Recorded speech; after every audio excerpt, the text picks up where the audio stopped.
심리적 안정감을 구축하기 위해서 1, 2, 3, 세 단계가 있다고 말씀을 드렸어요. 첫 번째, 토대를 만든다. 두 번째, 참여를 유도한다. 세 번째, 생산적으로 반응한다 였습니다. 이제 두 번째 단계 말씀드리려고 하는데요. 참여를 유도한다. 자, 이 말은 직원들 참여할 수 있도록 유도를 하는 건데, 어떤 식으로 리더가 리더십을 발휘할 수 있냐면, 이 제록스라고 하는 회사 잘 아실 거예요. 제록스가 굉장히 위기였었던 때가 이제 있었죠. 2000년쯤이었는데, 그 당시 여성 CEO였었습니다. 앤 머케이라고 하는 분이, 이분이 이 제록스를 회생을 시킵니다. 이분의 별명 중에 하나가 무지의 여왕이었어요.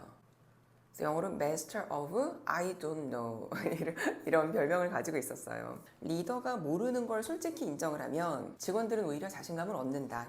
리더들이요, 모든 걸 다 알지 않아요, 사실은. 근데 저도 지금 나이가 이만저만 있어서 젊은 친구들하고 얘기를 이렇게 해보다 보면, 저보다 뭐 한 20살 어리고 이런 친구들 지금 이미 뭐 사회에 나와서 다 그 경력 잘 쌓아가고 있잖아요. 디지털에 관련된 거라던가 세상의 어떤 흐름이라던가 이런 게 아무래도 저희보다 빨라요. 모르는 게 있어. 내가 아무리 선배여도 모르는 걸 모른다고 인정을 해야 돼요. 사실 부끄럽거든요. 그래서 이런 경우 있지 않으세요? 이렇게 대화를 나누다가 모르겠어. 그럼 나 몰래 막 핸드폰으로 검색하는 거야. 내가 모른다고 인정을 하면 직원이나 후배들은 오히려 자신감을 얻고 적극적으로 본인이 알려준다고 한다는 거죠. 자, 이렇게 참여를 유도하라는 얘기입니다. 그리고 리더가 겸손해야 된다고 이야기를 합니다. 자, 그래서 질문으로 참여를 유도하라라고 하는데, 그럼 질문이 이런 식의 질문인 거죠. 뭐 오픈형 한다, 뭐 긍정적으로 한다, 미래형의 질문을 한다, 뭐 발전적인 질문을 뭐 한다. 뭐 예를 들어서 팀장이 팀원들한테 무언가를 물어볼 때, 이번 주 업무가 어땠어? 원하는 수준만큼 된 것 같아? 그러니까 이런 식으로 물어보라는 거예요. 그러니까 꼭 발전적으로 앞으로 어떻게 하면 될까? 막 이제 이렇게 이제 한다기보다는, 그러니까 본인의 마음을 물어보는 거죠. 그러니까 본인이 어떤 식으로 이 팀원이, 그리고 너 그거 왜 안 했어? 이렇게 부정적인 것보다는 긍정적인 질문을 한다. 그리고 과거를 자꾸 물어보기보다는 미래에 어떻게 하면 될까? 미래형으로 물어본다. 그러니까 이런 것들이 참여를 유도할 수 있는 질문의 방법이에요. 직무를 수행을 했는지 업무를 수행을 했는지 관심을 갖고 좀 물어봐 달라는 거예요.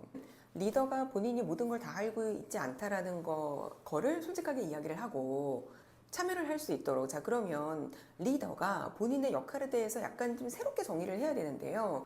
내가 경력이 많으니까 많은 인사이트를 가지고 있어 라는 생각 자체를 조금 버릴 필요가 있어요.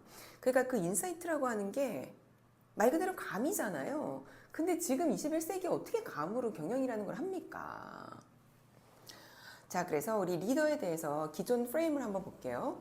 리더는 기존에 이렇게 생각을 했었어요. 정답을 갖고 있어. 지시를 하는 사람이야. 그리고 직원의 성과를 평가해. 이런 사람이라고 알고 있었는데, 새로운 프레임은 이렇습니다. 자, 리더는 방향을 설정하고 직원의 의견을 수렴해서 전략을 수립하고 개선하는 사람이다. 지속적인 학습 환경을 만들어서 목표를 성취하도록 도와줘야 된다. 새로운 프레임의 리더의 역할입니다. 과거의 직원에 대해서는 어떻게 생각을 했나요? 지시받는 내용을 묵묵히, 저도 어릴 때 우리 아버지가, 저 이제 첫 직장에 출근하는데 저한테 그러셨어요. 내가 너한테 두 가지 당부한다. 자, 첫 번째, 나서지 마라. 두 번째, 시키는 일 묵묵히 해라. 옛날 프레임이고, 그럼 지금은 어떤 프레임을 가져야 되냐면, 중요한 지식과 인사이트, 통찰력으로 회사에 기여할 수 있다. 이렇게 봐야 됩니다. 사람들은 침묵을 지키면 최소한 안전하다라고 생각을 한대요. 가만히 있으면 중간은 가지. 우리 이런 말 있잖아요. 그래서 나서지 마라. 아는 척하지 말고 너 그냥 가만히 있어. 그리고 너 그냥 말하지 마. 우리는 이런 것들을 굉장히 어떤 조언이라고 배웁니다. 요즘에 젊은 친구들은 조직에 들어와서 한 번, 두 번 얘기를 했는데 내가 막 깨졌어. 그리고 막 상사한테 내가 막 쿠소리를 막 먹어. 그러면 그들도 어떻게 될까요? 그냥 나 가만히 있는 게 중간은 갈 거야. 그냥 침묵하는 게 낫겠어. 어차피 우리 조직은 얘기해봤자 달라지지 않아. 이렇게 생각을 한다는 거죠. 자, 그래서 리더가 먼저 어떠한 그 전형적인 리더의 역할에 대해서 먼저 좀 탈피를 해야 되고, 본인이 모른다는 걸로 이야기를 해서 직원들이 적극적으로 참여할 수 있도록 유도를 해야 됩니다. 자, 그러면 다음 시간에 3단계 생산적으로 반응하는 방법에 대해서 말씀을 드리겠습니다.